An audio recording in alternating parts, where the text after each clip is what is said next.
Hello there, my name is Savannah Hargett, and I chose to present the Arthurian legends. So for our table of contents, first we're going to start with the story, which I will be reading a summary of, and next we will discuss briefly the history behind the story, continuing on with the themes and symbols of the story, and the mythic qualities and the importance. So to begin, I'm going to start with a summary that I wrote. So the story of King Arthur begins with his birth. He is born to Uther and Igraine, a couple that were forged from a deceitful plan thought up by the wizard Merlin, though it is ultimately Igraine's decision to marry Uther for the betterment of her kingdom. Once Arthur is born, Merlin sends him to be raised by a knight named Sir Ector, alongside Ector's son, Kay. After Uther's death, the kingdom finds itself in need of a king. Merlin hatches a plan and puts the magical sword Excalibur into a stone. Many noblemen try to draw the sword, but all fail. Arthur goes to fetch a sword for his brother Kay and easily pulls the sword from the stone. Arthur is crowned king shortly after. Neighboring kingdoms believe they can take advantage of such an inexperienced king. However, Merlin warns Arthur of their plans. Arthur secures help from the King Bors and King Ban, promising to fight their wars as well. The fight with King Lot, another king, over Arthur's kingdom comes prematurely to an end as Merlin advises so. While abroad fighting, Arthur meets his future queen, Guinevere, and sleeps with Lot's wife, Morgause. Morgause gives birth to Arthur's son, Mordred, who is fated to kill his father and overturn the kingdom. Arthur is advised to and tries to kill Mordred in a shipwreck full of children his age, yet Mordred is the only survivor. Arthur tries to strengthen his kingdom by creating the Knights of the Round Table. They pledge to seek honorable quests, grant mercy to opponents, and defend ladies wherever they might find them. Around this time, the Fellowship began. Merlin fades from the story. Arthur is left alone to deal with the trickery of his sorcerer sister, Morgana Le Fay. Lancelot starts and continues his affair with Queen Guinevere, to whom he is entirely loyal besides being tricked into sleeping with Elaine of Corbin. Elaine gives birth to Galahad.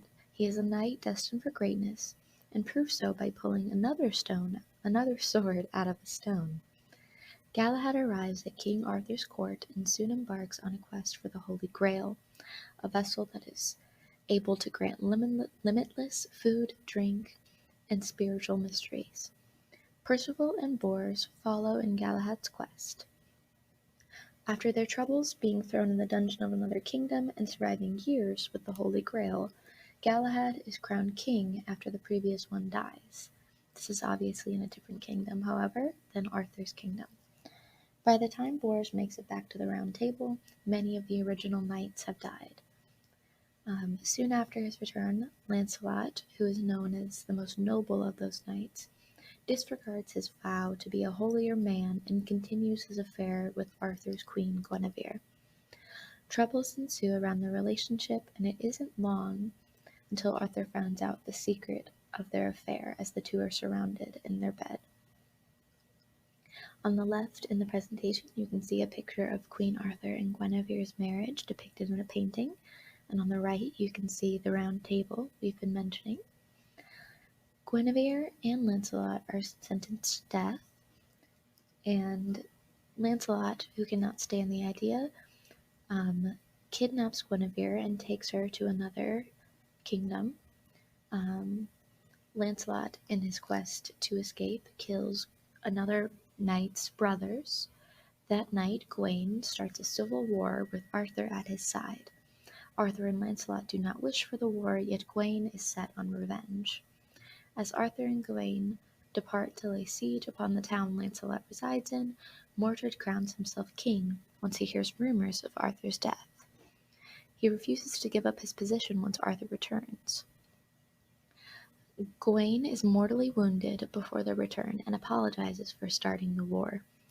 Arthur and Mordred sign a truce until Lancelot can return to fight alongside Arthur. The truce is broken shortly after it was written, however, resulting in Mordred and Arthur mortally wounding one another. Guinevere retires to a nunnery, and many of the other knights become holy men or hermits, giving up their life of battle. A new king, Constantine, is crowned, thus ending the story of the Round Table. So the summary above is written using the source that most comprehensively compiles the various story of the Arthurian legends. This book is called La Morte d'Arthur by Sir Thomas Malory, and it was composed during his time in jail. He translated and compiled the stories, even those that were from different forms of storytelling and those that were far older than he was. When La Morte d'Arthur was released in the year 1470, the first mention of Arthur in history dated back as early as the mid-5th century. During that time, stories circulated of a man that held back a civilization's inevitable collapse for potentially as long as 40 years. Arthur's military prowess was already acclaimed, and the battles he fought in were known by name. The hope he brought to the people of his civilization during their dark times had been described as one brief shining moment.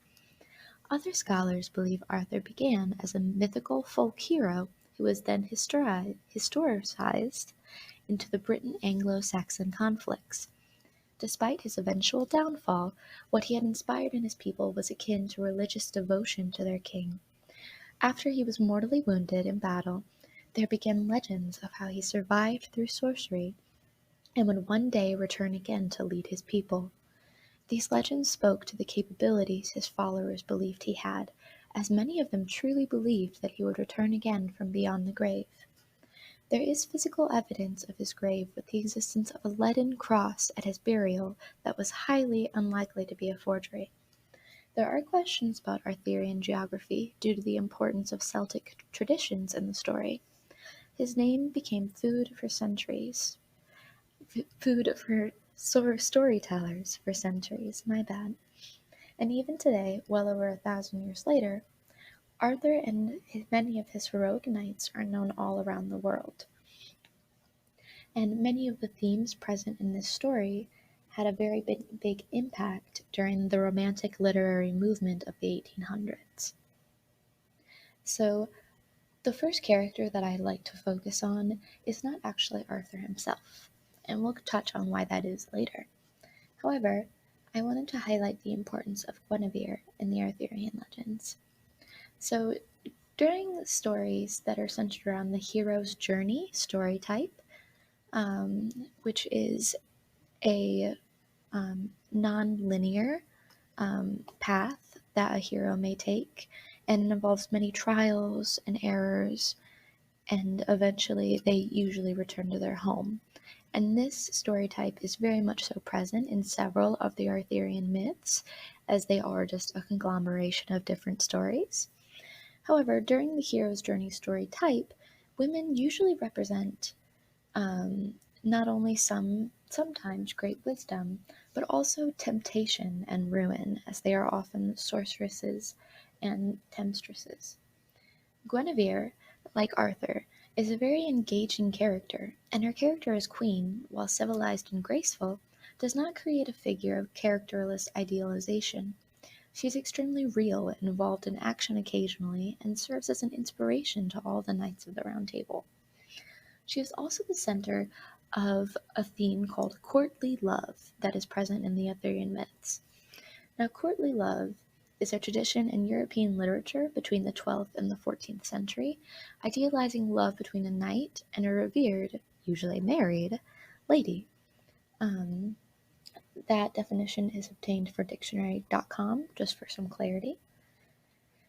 Now, the only reason I wanted to highlight Guinevere is just because her character truly does stick out as not usually confining her to a very simple stereotype of who a queen may be, or even more so a woman of this time.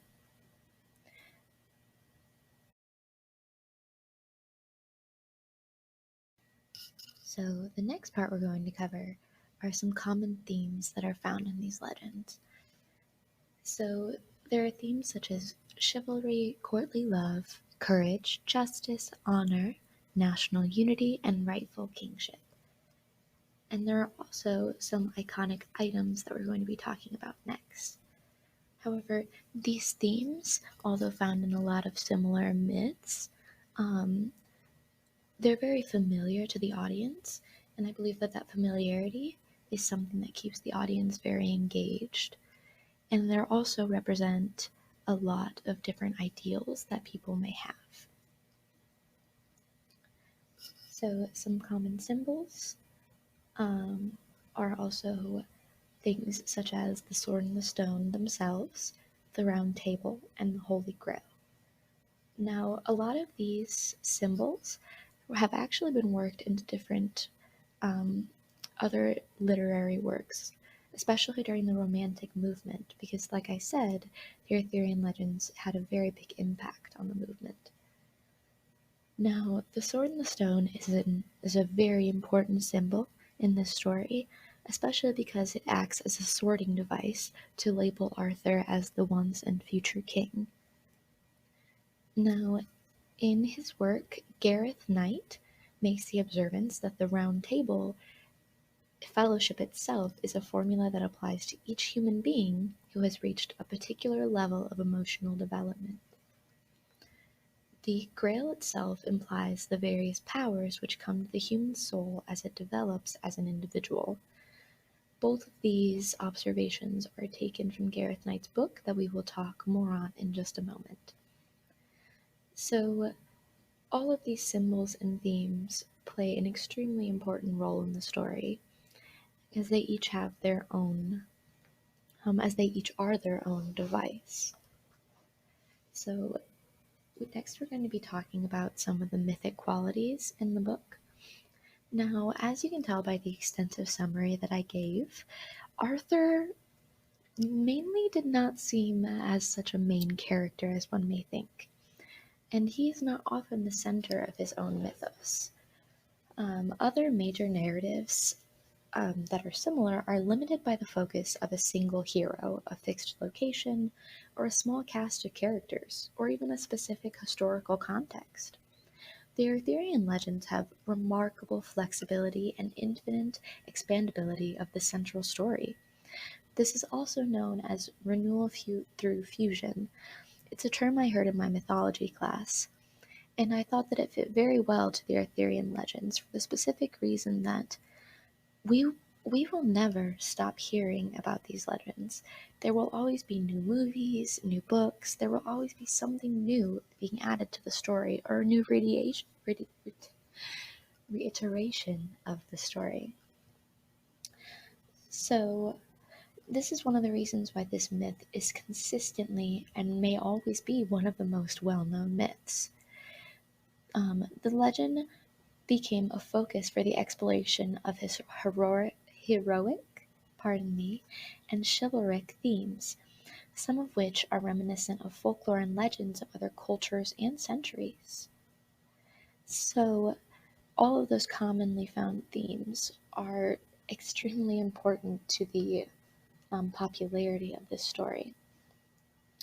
So, another commonly found theme that I did not touch on is the idea of how a great warrior then becomes an even better leader, fighting successful wars, yet is eventually brought down by treachery within his inner circle. Um, there is also the trope of Arthur's futile attempt to destroy his son who was fated to kill him. Think of the story of Oedipus. These elements, though repetitive, like I said, provide a familiarity that gives the story such a timelessness. There is also the presence of slight supernatural elements. And I believe this story will continue to persist through time. This story, as it persists, will always instill those morals that I've talked about in the way of themes such as chivalry and heroicness.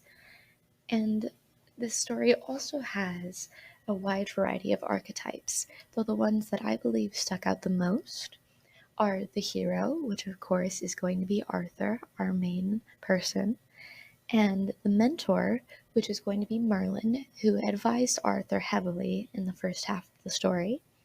And the villain, there are a few different characters that could apply as villains, especially because of how many stories there are. However, the villain I was thinking of would definitely be Mordred, who eventually ends the legends. So, next, we're just going to be bringing up some quotes that I found.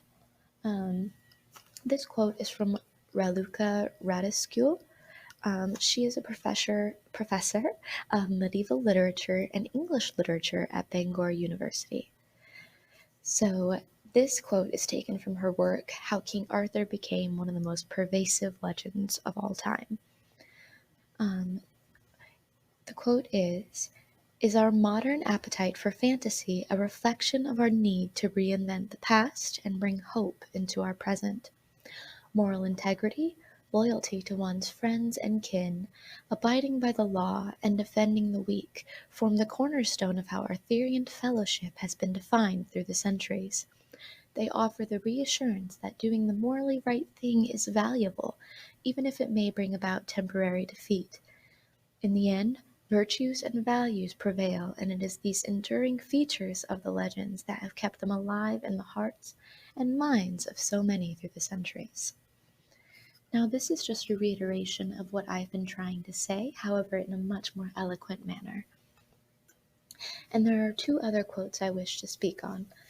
Once again, I want to bring forth Gareth Knight, and I took all of these quotes from his book, The Secret Tradition in Arthurian Legend. Myth and legends build up around the nucleus of some great man who serves his race and times, and who has the power of vision to dream and even reenact the archetypal dreams that are stored in the mind of the human race, the dreams that hold the secret of its destiny and even the evolutionary potential of the whole human race. So, as you can tell from Gareth Knight's writing and his quote about the Round Table, he seems to really believe that one of the reasons we are so drawn to the Arthurian legends is that there is very much so something to learn from them, and there is. All of those themes are some ideals that we still hold dear. The final quote from Gareth Knight speaks once more on the timelessness of the story. First, there are storytellers, quarrying the old myths from out of the virgin group consciousness by the techniques of free fantasy combined with the intention being not merely to entertain, but to sustain the family or tribe by giving it a sense of identity, of belonging to a corpus of ancestral and inner powers. In due course, these inspirational tales are worked over by a body of more priestly-minded caste, who seek to codify the bardic material into a system of ritual practice, moral codes, totemic representation, and observance of rites of specific heroes and gods. Thus is built a formal religious structure over the aspirations and daydreams of the group. Now, I want to touch on how that infinite expandability has truly shown its, um, well, truth throughout the ages, because there are so many different reiterations of the story, and among just a few, there are those such as the Pendragon symbol, which was a magical banner that quote unquote breathed fire onto its enemies, ended up becoming the flag of Wales in the bottom right corner. And there are also manga and anime, live action TV and movies, animated movies and TV, literature, games, theater, and many other forms of media that keep this myth alive. Some examples that I listed here are The Sword and the Stone from Disney, Gawain and the Green Knight, and the BBC live action show Merlin. And there are many, many other different reiterations of the story. So, the last thing I wanted to touch on is, why do people believe that Arthur is truly the once and future king?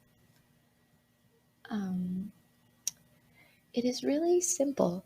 Arthur was a bringer of peace during times of war and darkness. He protected his people and forged a group of knights that are the bravest to ever be known. These knights not only protected all the people, but also brought order to the kingdom. Arthur dispersed the chaos that plagued his people and brought cosmos to their lives for a brief, shining moment.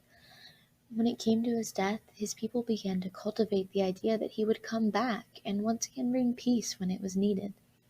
This belief is extremely similar to Christian mythology with the resurrection of Jesus. It brings a constant sense of hope and faith to those who truly believe in him. And faith is often what propels people into the next day of their lives and keeps them going. Arthur became the epicenter of their faith. His narrative, the beliefs and values his mythos instilled, and the tradition of honor he upheld, all forged a devotion inside those who looked up to him. And I believe that there will always be those who do truly believe that the once and future king will return. Here is my works cited with all of the wonderful academic articles that I was able to find. And thank you so much for listening to my very long presentation on the Arthurian myths, something that I really, truly do love. Thank you.